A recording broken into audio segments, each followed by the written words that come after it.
Hello, everyone. It's Anna, the Autistic SLP major, and we are here tonight. I'm sitting in my shawl, nice and cozy. It's 2 a.m. This is usually when I do my best research, internet deep dives. And I thought I would teach you guys today how to read a scientific study and consider how you can apply it to the medical care that you receive, because all I know is, as an autistic woman, when I went to my first gynecologist appointment, it was really super important for me to have backing on just who I am and what I need, and kind of being very upfront of, this is my diagnosis, this is the data, this is the papers for you to read to be informed. And I found that was very empowering to increase my comfort with the care that I received, and have a more positive experience overall. So if this does happen to pertain to you, bring it to your medical provider and discuss it with them, because it's very important for autistic women to have the resources that they need and to be able to understand how papers can empower us in certain ways. So we're looking here at a comparative study of autistic and non-autistic women's experiences of motherhood. And I can explain to you what this abstract means. So the background usually applies to, okay, so it can give you an insight on how this paper views autism, because some classify it as a neurodevelopmental disorder or use very pathologizing language. In the case here, they said that autism is a lifelong neurodevelopmental difference of disability. So they don't use very stigmatizing language. And you can see they also use identity first languages with autistic mothers. So that's a green flag. So that's a way for you to weed out, is this a study that's going to help me and have the perspective that I need to have? Or can we just throw it out, leave it by the wayside, and not even worry about it? Of course, some situations, it's not gospel, but it's generally helpful guidelines on, so is it going to be a positive experience for you to engage in this article? And is it going to be helpful for you, or is it going to be harmful to you psychologically? Because it's very important to practice internet hygiene and self-care when it comes to making sure that you are okay and you're getting the medical intervention that you deserve.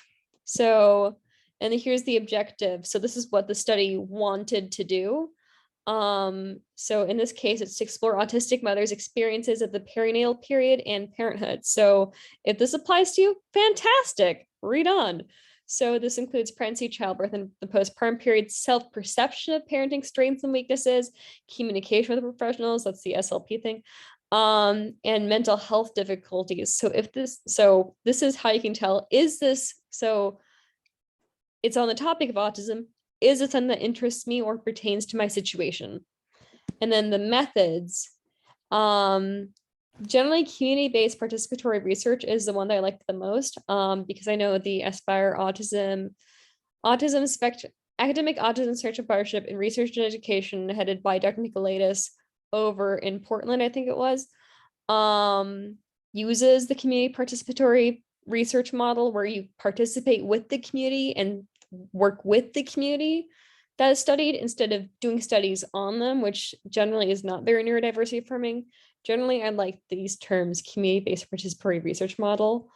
So they recruit an advisory panel. That's a very big green flag right there. And we co-developed anonymous online surveys for autistic mothers. So this would help if, I don't necessarily feel like very ashamed about myself anymore, because I've had 5 years of a diagnosis to build confidence with the community, but I can understand in the earlier phases that anonymity would be very important. So we can tell here that there was a way for the participants to feel comfortable in the study, which is, of course, fantastic. And then, so the advisory panel, if you really wanted to, you could dig into who was on the advisory panel, but generally based off of the language and the fact that it gets better as we scroll down. That's a positive thing. And then chi-squared analysis, I forget what that is from my statistics class, but I do remember it was something. You can look it up. It's a math concept. But so here's a key thing to understand is, what does this mean? N is equal to 355 or N is equal to 132. N means your sample size. How many people were involved in the study? So was it a small study size, like in the case of the late diagnosed people like women, autistic women's experiences study that was really revolutionary for me to read. It had around a sample size of n is equal to 14 in this case. And also Robin Stewart was on there. And Robin Stewart wrote an amazing book that was super helpful on being on safety for autistic women. I understand that there is the issue of the cis-het centering language and not the neuroqueering, and I acknowledge that. I can take a moment to acknowledge that. So that's a limitation the study has. So if you happen to identify as queer, this may not necessarily be helpful to you. And that indicates to me that there's more advocacy needs to be done on the part of people who are autistic and have the academic power to include you guys. So basically, but that's what n is equal to 355 means, is that there were 355 autistic mothers recruited for this study. And then we had 132 non-autistic mothers who had at least one autistic child. So that would mean that this could include some undiagnosed members, or it also serves to compare between, so is this something that happens outside of autism, or is this experience unique to autism? So kind of really honing in on what is this population's experience by comparing it to others. So, and then this is the results part. So this is kind of a quick blurb on what you can expect to read about in the next bit of it. So there are differences in education, gender identity, and age of the mother at birth of the first child.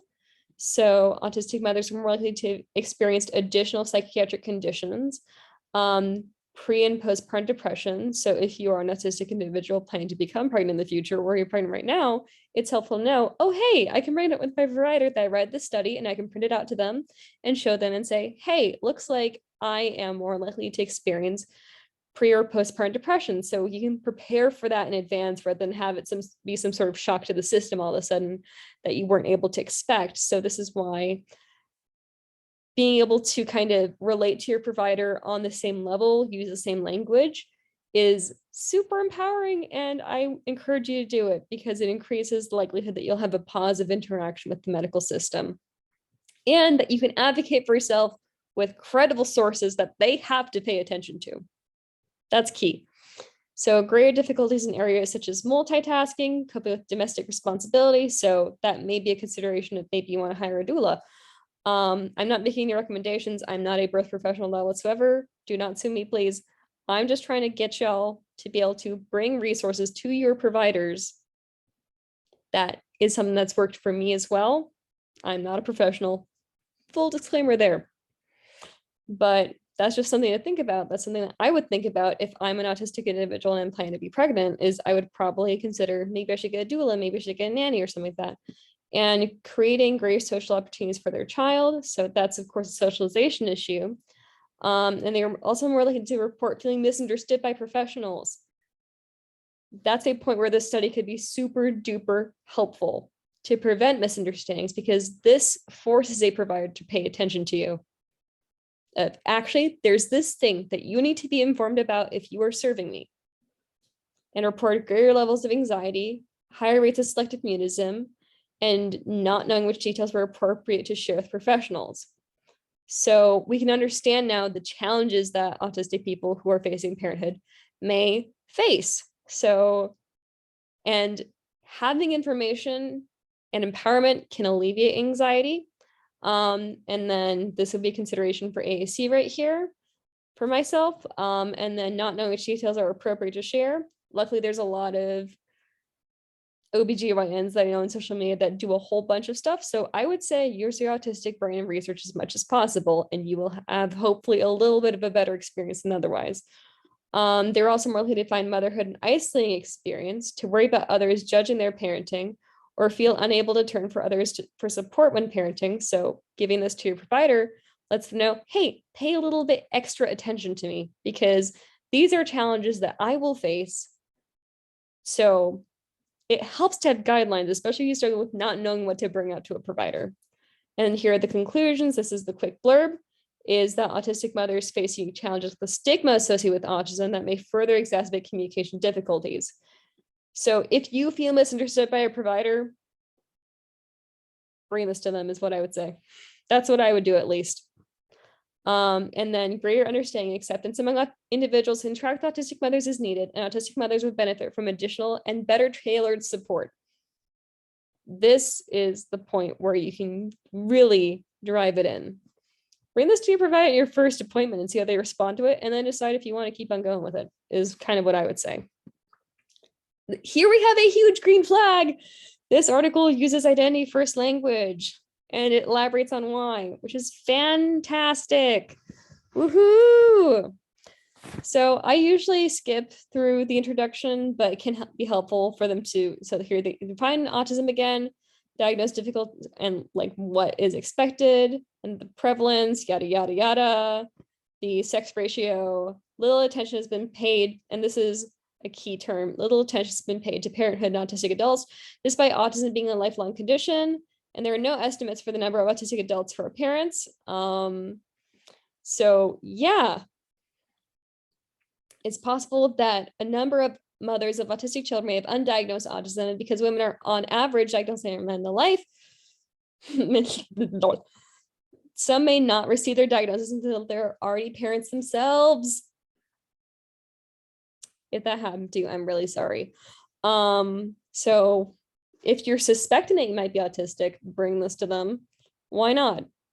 I don't think it can necessarily hurt to be like, hey, let's understand where we are philosophically together.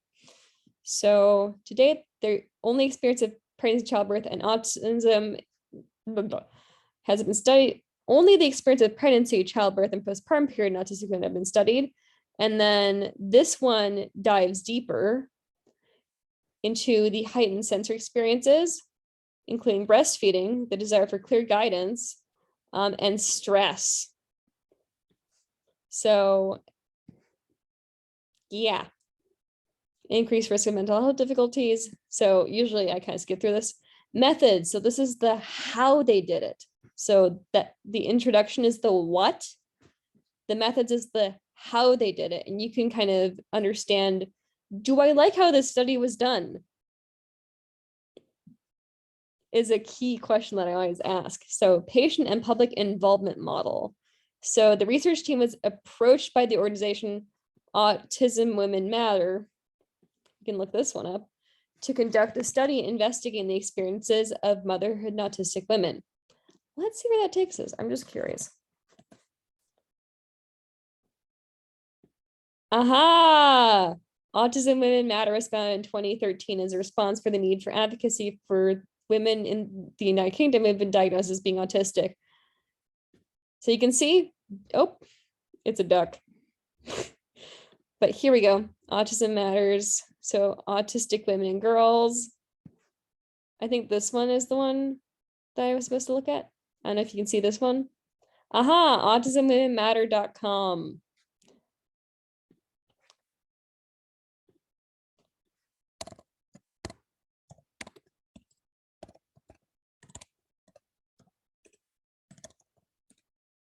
Oh, I hate when that happens.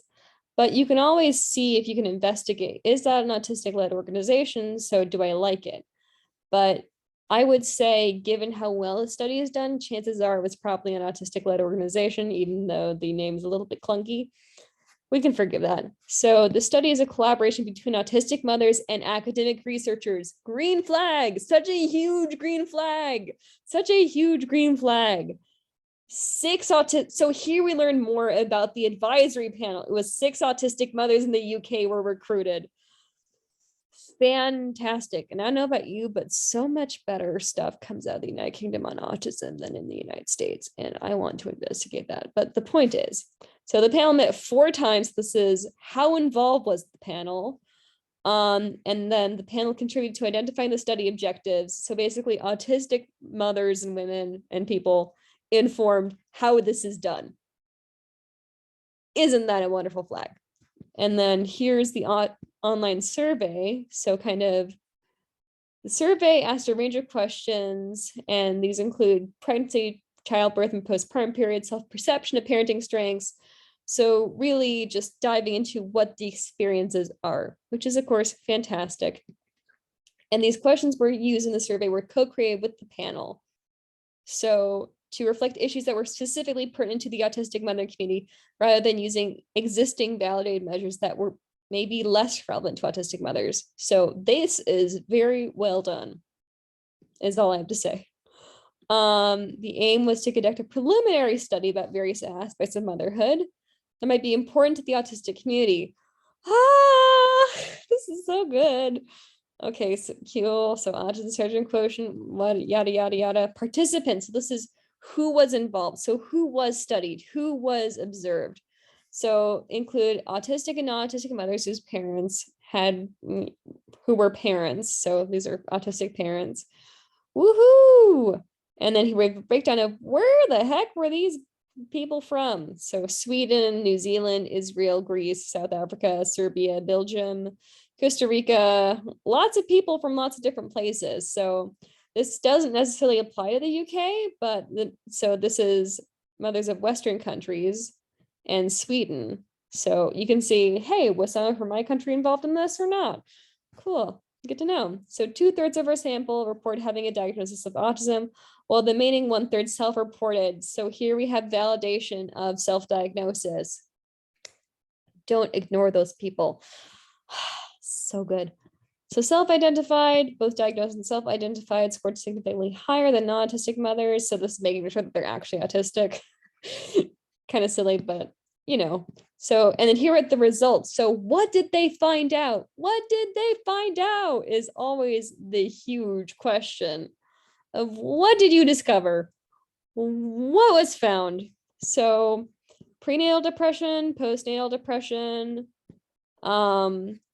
there was also a significant difference between groups in reporting whether they had the process of birth explained, with autistic mothers more likely to feel birth had not been adequately explained to them in comparison to non-autistic mothers. So this is a point where you can say, hey, provider, it says right here that you need to educate me more. See where it goes. However, there is no significant difference between groups in antenatal class attendance. Difficulties with breastfeeding were an issue specifically raised for our panelists, in particular, adequate milk supply.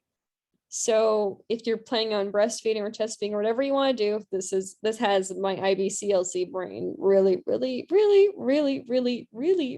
interested. Oh my goodness. So, and then also considerations of, so do you want support with that? Do you want a supplement? It's a good point to discuss with your providers of, hey, I'm probably going to have more difficulties with this, given this study, and discuss with them. So, and then differences in parenting styles. So more likely to have issues with multitasking, domestic responsibilities, creating socializing opportunities, and we're less likely to perceive themselves as organized. So it's like you can bring up, hey, so ongoing support after I give birth, what's going on? What's going to happen to me? Because here we have these needs outlined that I'm probably going to have. So what kind of help is out there? This can help you figure out what are your postpartum resources, talking to your provider. So the majority felt they should be offered extra support because of their diagnosis. So if you feel that way, you are not alone. 61% of people do too. You do not need to feel bad about it. It's completely normal. So I would say bring it up to your provider. And 41% of mothers felt the support they received from agencies was inadequate. 42% believed it was adequate. I wish they would dive into that. Oh, table 7. Okay, that's exciting. Do we risk clicking on this?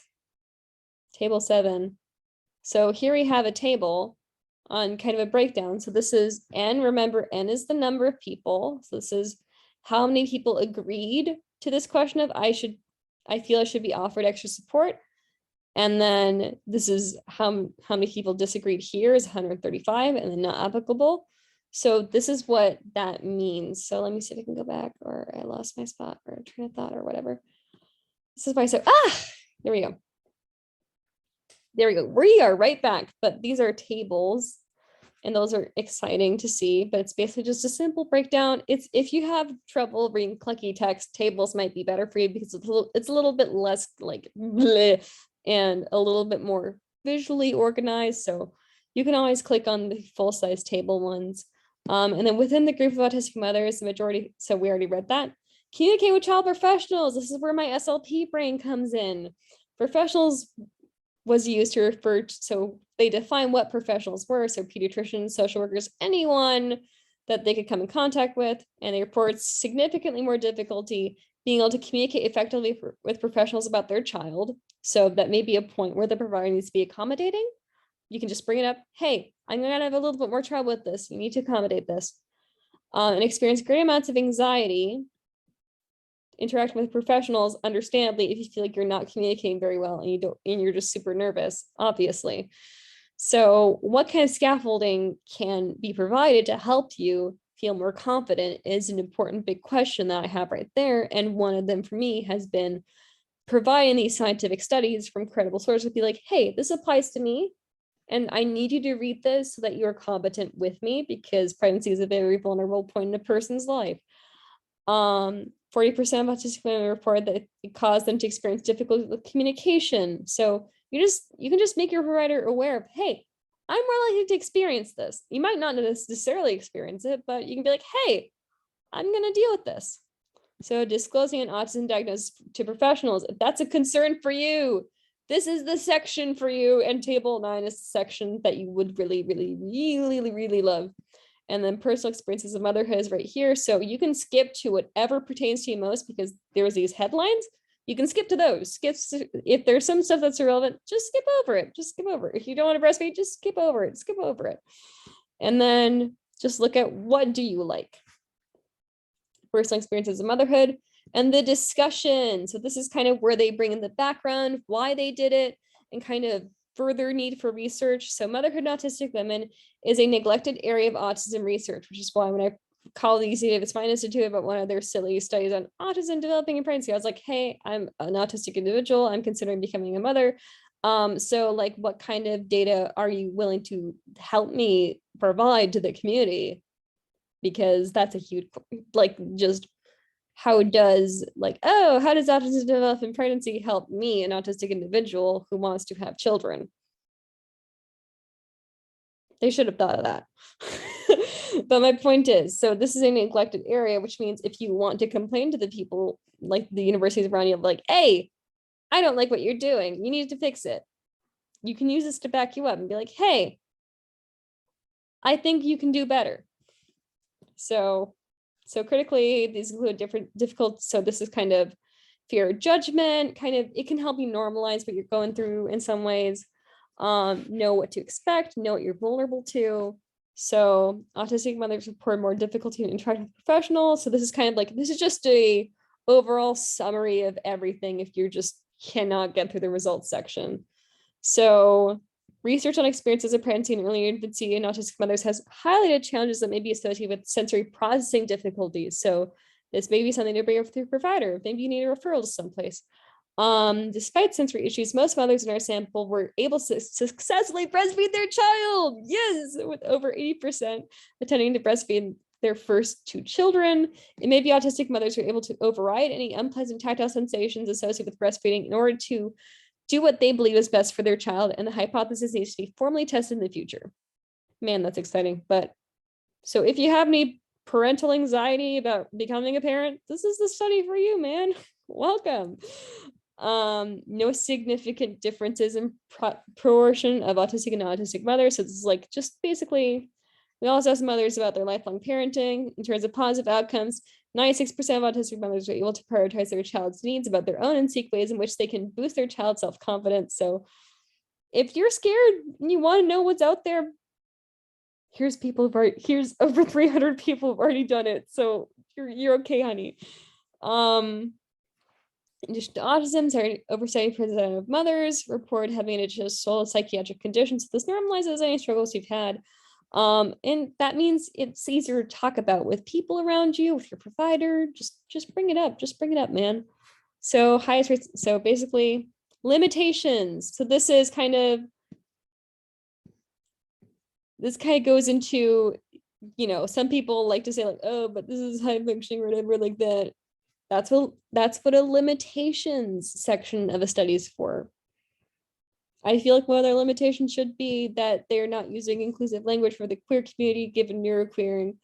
But basically, so this is kind of, so what are the limitations to this? So does this necessarily apply to you given this, or that? Or does this study have a certain bias? Did this study include AAC users? Did this study include people with intellectual disabilities?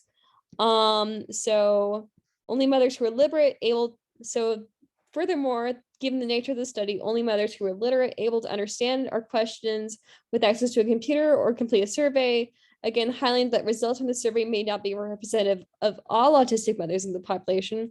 We also deliberately chose to compare autistic mothers with mothers who were not autistic, but who had an autistic child, which allowed us to control for the potential additional stress of having an autistic child. So kind of finally, the average age of mothers and children was quite high, with the children being adolescents and the mothers around 40 years of age. So that's kind of a consideration of like, okay, so great. Because there may be a study that has a limitation of, oh, this only include autistic men and autistic boys, but not autistic women or girls. So that's a limitation that kind of the diagnostic criteria has, is it included autistic boys, but not autistic girls. So that's kind of what a limitation can mean, or this include only younger people and children, not adults. So yeah, and this is the conclusion. So this is kind of tying it up into a nice bow of what is there. There is a need for both increased awareness and acceptance of experiences of motherhood for autistic women, and the need for more tailored support services. So you can just bring this up with your provider, bring this up with your university to be like, hey, I need this. Get it together. Here's my credible sources that I'm kind of going to come up with all sassy. And be like, you deserve to be served by the institutions and support programs around you. That's kind of what their job is. And if they're not doing their job, they're not doing their job. So further research should explore the experiences of parenting for autistic individuals and ensure these findings are used to significantly improve the everyday life of autistic mothers and fathers and people, and just in general parents. But so that's kind of how I read a study. And here we have references for you to dive into if you want to understand more background. And then you can also Google search the people responsible for the study here. So we can search up, for example, S. Baron Cohen. Who is S. Baron Cohen? So weird. They only have the first initial because they want to prevent gender bias. But it makes it a little bit annoying for me because it's like, who exactly is this? So Simon Baron Cohen, maybe he's local to you. Maybe they're local to you, maybe they're not. Maybe you know which university to reach out to because they did a really good thing. So you can feel confident coming to them. So this is a British clinical psychologist at the University of Cambridge. If that's local to you, congratulations. You've got a lot to get excited about. But basically, you can search up, so who the heck was responsible for here? And are they credible? Are they respected? And kind of understand, like, maybe I should take this with a grain of salt. Maybe I shouldn't. Because we don't want to just dive into something without any sort of guidance from people. Because some studies have limitations, some of them have biases. And sometimes you cannot find people when you search up for them on Google, when you only have their first initial and last name. So, but anyways, that was me, Anna the Autistic. I'm not an obstetrician. I don't know anything about birth or pregnancy. I'm just doing this to inform myself and help you. Please bring this up with your medical provider and, like, talk to them directly. But this is a way for you to be able to advocate for yourself better and reduce your anxiety. Disclaimers aside, I hope this was helpful, y'all. Toodles.